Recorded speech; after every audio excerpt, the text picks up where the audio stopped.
She found a glove while jogging in the morning. When she turned around, she saw a boy behind her. The boy's face was pale, and his eyes were fixed on her, while she was stunned. The boy suddenly turned into a dog wearing a mask. The unusual appearance confused her. Out of curiosity, she followed him, but before she could take 2 steps, the dog disappeared again, leaving only the mask on the ground. She picked it up and looked at it, and found something tied under the mask. After digging through the soil, she found a glass bottle containing a baby.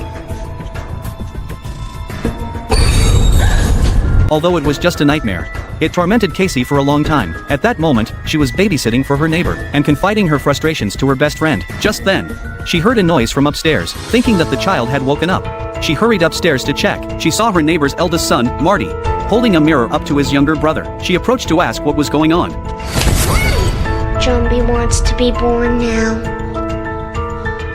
Kathy didn't pay much attention to this. The neighbor returned home, and she hurriedly left, unaware that the real nightmare had already begun. The next morning, Kathy was preparing breakfast when she cracked an egg and found a worm inside. She was terrified and flushed it down the drain. She accidentally looked up and saw Marty staring at her again. This made Casey uneasy, so after arriving at school, she told her best friend and boyfriend about it. Her boyfriend thought it was just an accident. Her best friend suddenly remembered a superstition. Infants under 1 year old should not look in the mirror. Once they do, it means they are about to die. While listening in class, Casey suddenly felt dizzy. When she opened her eyes, the words on the blackboard had turned into, "Joby wants to be born now." She thought she was seeing things, but when she looked down, the notebook was also filled with the same phrase. Just as she was confused, a bug crawled onto her wrist, startling her into jumping up, grabbing her backpack, and rushing out of the classroom. She thought taking a shower would clear her head, but after finishing, her best friend noticed that her eyes looked off. She went to the hospital for a checkup, and the doctor said it was heterochromia, which is usually congenital, or caused by eye trauma, or could be a sign of a tumor. Of course, the actual cause would depend on the test results. With a sense of unease, Kathy and her boyfriend could only wait. However, as night fell, strange things began to happen again.